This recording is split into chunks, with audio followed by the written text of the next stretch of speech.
A money machine! There it is! Hey, is that the same people? Rich banker men from Germany flying under the banner of the Red Shield. They finance both sides of the war. We must hurry! That's him, the Red Shield courier! Shoot him! No, I'm not shooting anyone. Damn it, Pie! What? He beat everyone back with the news of the war and told England that Napoleon won. The Red Shield bankers in London pretended that England was doomed and started selling their English stocks. The English went into a selling frenzy to get rid of worthless English money. But the English won, right? Of course they won, but it was a trick by Red Shield. They waited until the stocks plummeted to pennies and then bought England back for nearly nothing. What? They did that? How? When the English leaders found out, they had no choice but to give themselves over to the Red Shield. Their money was gone, and they were slaves to the Red Shield war debt.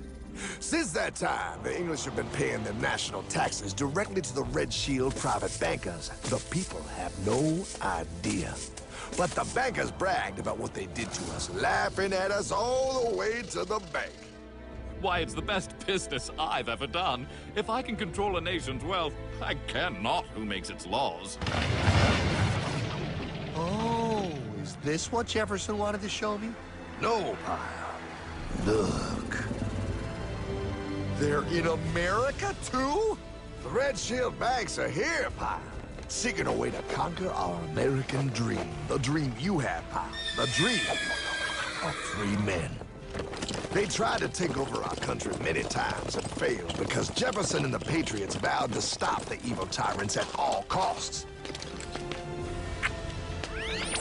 By authority of eternal God, he would not let the bankers win here. To preserve our independence, we must not let our rulers load us with perpetual debt. We must make our choice between economy and liberty or profusion and servitude. Wow. I place economy among the first and most important of Republican virtues, and public debt is the greatest of the dangers to be feared.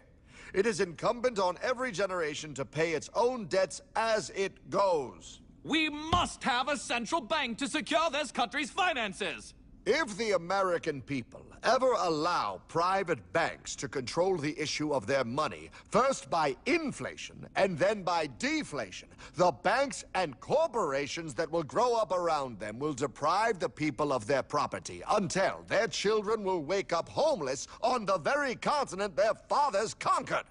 Jefferson, you're mad. This country will have a central bank. Who's that? America's first Secretary of Treasury. Alexander Hamilton? Not for long. Aaron Burr, Thomas Jefferson's vice president. They didn't take too kindly to our first Sec Treasury. Sweet shot, Burr. The first attempt at a central bank only lasted 20 years, and we shut it down. But the bankers tried again against Old Hickory President Andrew Jackson. You are a den of vipers and thieves. I intend to rout you out. Then by the eternal God, I will rout you out. After surviving an assassination attempt, Jackson finally defeated the bank in 1836. When asked what was the greatest accomplishment in his life, Old Hickory replied, I killed the bank. And those were his last words. I killed the bank. And with real money backed with real gold, our country experienced the greatest boom in any nation's history. Oh, it was beautiful, pal. But the bankers, greedy for more power and wealth, were concocting their most ambitious plan yet to once and for all take control of the finances of the United States. In 1910, a secret meeting was held at the J.P. Morgan estate on Jekyll Island off the coast of Georgia. This meeting was so secretive, so concealed from government and public knowledge that the 10 attendees used code names. I am clearly the richest man, so I should be the one to run the super-secret central bank. I own all the oil in America. I'm clearly richer than you will ever be, hula girl. I should run the super-secret central bank. You're nothing compared to me, lube job. I shall run the secret bank. Silence! Supreme Master Leader, I didn't know you were gonna be here. I'm not. Neither are you, dumbass. Oh, yeah, right. He's so smart. None of you shall run the bank. We have failed in the past because of openness. This time, the key to success is secrecy. The people must believe that they run the bank. Yes, brilliant! A sneak attack. What's the plan? We first create panic, then we show them the solution. With our man in office and well-planned timing, we will have our central bank. And so the people think it is theirs. We shall christen it Federal. The Federal Reserve.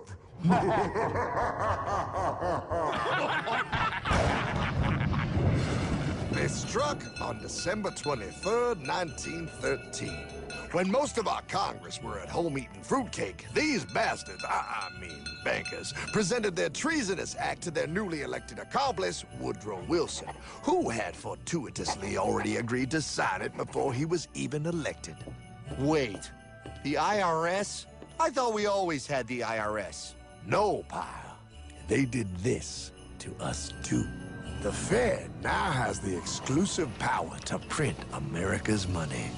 They loan this money to our banks and our government at interest, putting immediate debt on our own money, printing more and more, so each dollar they print becomes worth less than the one before.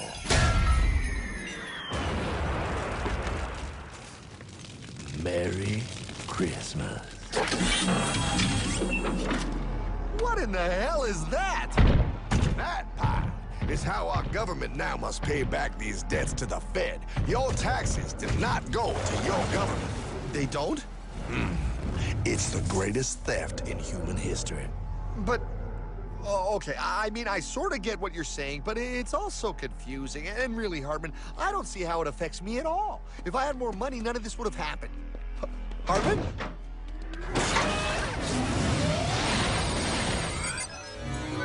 1955? Wow, what are we doing here? Oh, a little bit of shopping. Here, hold this.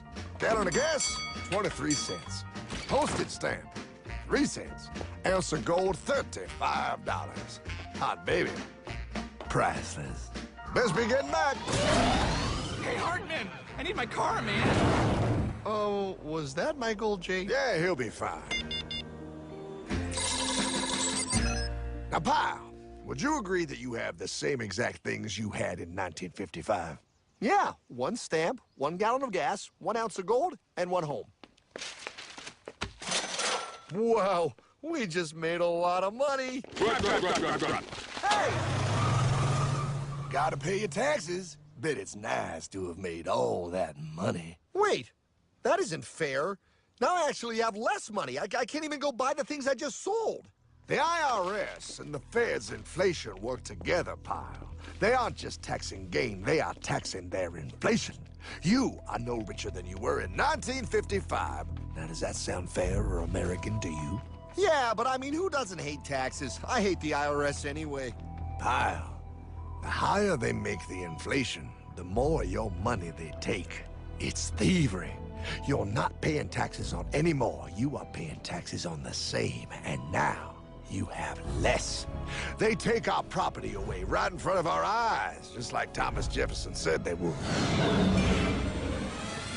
What's that? Oh, they found us! Quick, my sword! What sword? We don't need your banking machine! I'll condemn you to die, damn it! Die! Pile! The Yankee bogey on my 9! Take him at his knees!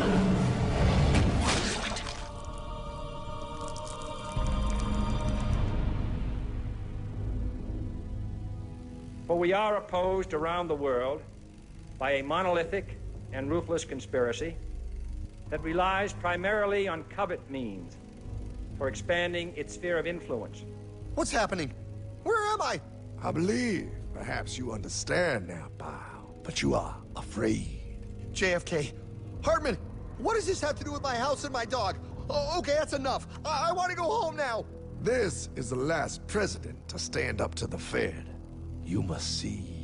On June 4, 1963, President Kennedy signed Executive Order 11110. This executive order empowered the U.S. Treasury to issue real money without the Fed. It would have worked. Kennedy's plan to dismantle the Federal Reserve machine had begun. But 6 months later, John F. Kennedy went to Dallas and never returned. No way. No way they could do that. The new president, Lyndon Johnson, threw out Kennedy's order. And since JFK, no president has dared confront the secret powers behind the Federal Reserve. They consolidate bigger and bigger banks, print more and more money, accountable to no one, decimating our nation's wealth for the benefit of a few. Why? Why do this? If they hurt us, it hurts the global bankers too.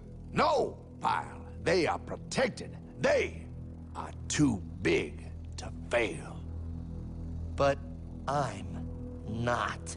Those sons of bitches! Sons of bitches all.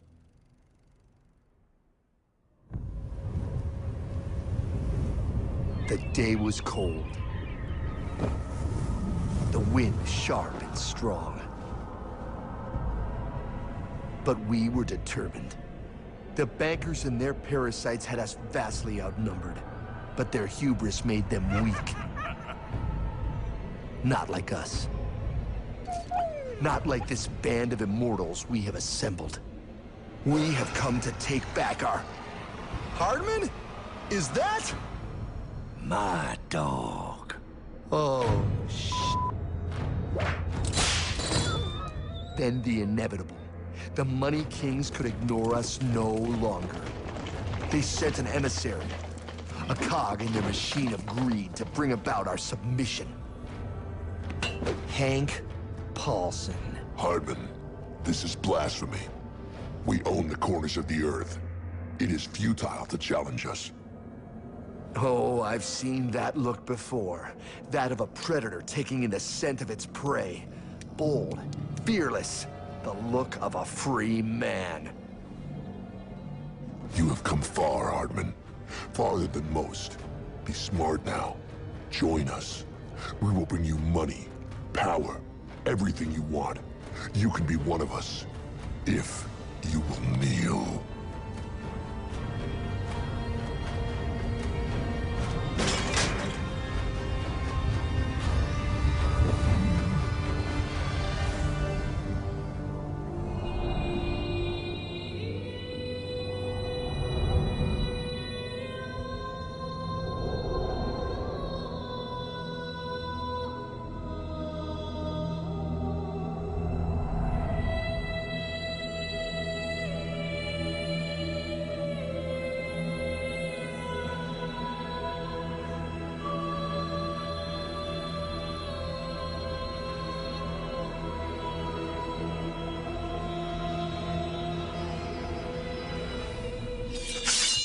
Madman.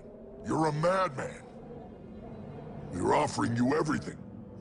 What do you think this is?